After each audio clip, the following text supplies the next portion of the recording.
Je disais IP, c'est Internet Protocol, c'est l'acronyme de Internet Protocol. C'est une technologie de communication électronique. Puisque voilà, quand par exemple vous utilisez votre adresse email, ou bien vous communiquez avec votre téléphone sur les réseaux sociaux, ou bien vous naviguez sur Internet, en réalité, derrière, il y a une technologie qui est utilisée, et cette technologie-là, c'est ce qui s'appelle Internet Protocol, c'est cette technologie-là qui s'appelle IP. Alors, on peut dire au niveau de l'association burkinabé des domaines Internet, nous avons institué ce forum-là pour un peu inciter les acteurs de l'écosystème du numérique, inciter les opérateurs de téléphonie mobile, les fournisseurs d'accès Internet, les grandes entreprises et les administrations à migrer leur réseau informatique vers le protocole IPv6.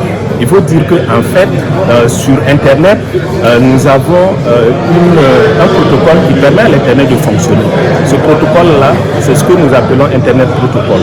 Et aujourd'hui, majoritairement, c'est la version 4 de ce protocole qui est utilisée. Il se trouve que cette version 4-là a beaucoup de limites. Parmi les limites, il y a en fait qu'avec la version 4, nous ne pouvons pas continuer à étendre l'Internet. Parce que la version 4 a un nombre d'adresses limité. Donc, si on ne migre pas à la version 6, on ne pourra pas continuer à étendre l'Internet.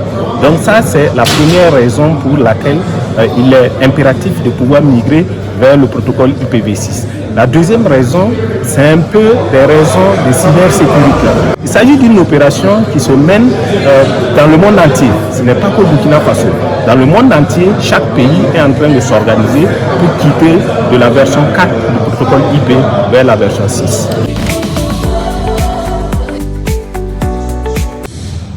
Le thème qui nous rassemble aujourd'hui, accélérer l'adoption de l'IPv6 au Burkina, enjeux et défis, stratégie et innovation, est à la fois actuel et stratégique.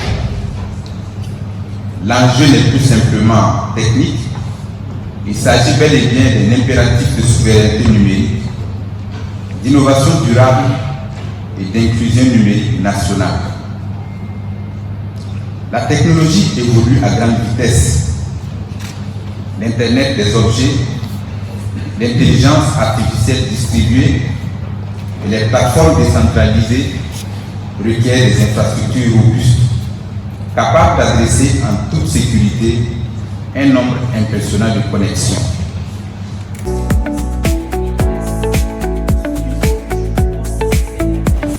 Cette flambée exceptionnelle de la connectivité rend plus que jamais inévitable la transition vers l'IPv6 et ce protocole capable de fournir un espace d'adressage suffisant, vaste, résilient et pérenne.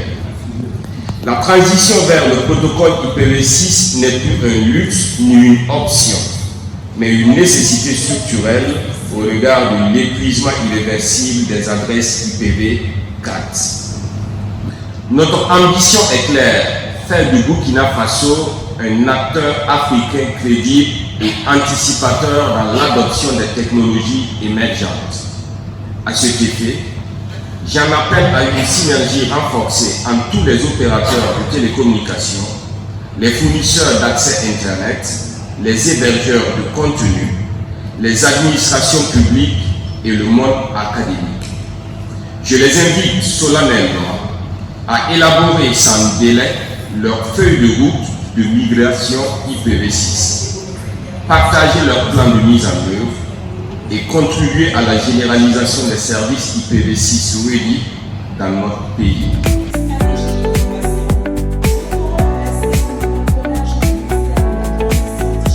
Alors les avantages avec IPv6 sont vraiment nombreux. Le premier avantage, c'est que nous allons pouvoir continuer à étendre Internet. Comme je l'ai dit, avec IPv4, on n'a pas suffisamment d'adresses. Donc d'ici là, on pourra continuer à étendre Internet. Les abonnés actuels sur Internet vont rester les mêmes. On ne pourra pas augmenter le nombre de ces abonnés-là. Donc avec l'IPv6, on va pouvoir poursuivre l'extension de l'Internet. C'est-à-dire que l'IPv6 va venir garantir cette possibilité d'expansion de l'Internet. Donc ça, c'est vraiment le premier avantage. L'autre avantage aussi peut-être qui intéresse fortement les usagers, c'est l'amélioration de la connectivité Internet, la qualité de la connexion, la fluidité de l'Internet. Avec IPv6, on a une meilleure fluidité parce qu'avec IPv4, comme on n'a pas suffisamment d'adresses, il y a des dispositifs pour utiliser une seule adresse pour plusieurs utilisateurs, qu'on appelle le NAT en fait, en termes techniques.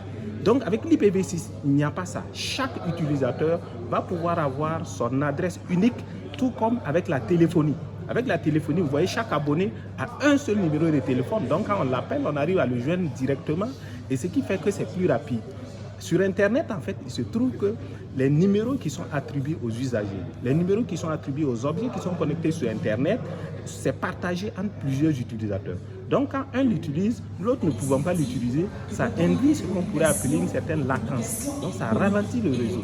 Donc, avec IPv6, ça va permettre donc d'améliorer la connectivité Internet, d'améliorer la qualité de la connexion, de fluidifier Internet pour le bonheur des usagers. Chaque fois, en fait, quand on demande de faire en sorte que l'Internet soit rapide, l'Internet ne peut pas être rapide tant que nous n'adoptons pas des protocoles techniques qui vont donc permettre de renforcer cette fluidité de l'Internet là. Donc l'IPv6 contribue par exemple à fluidifier l'Internet et ça c'est extrêmement important de mon point de vue.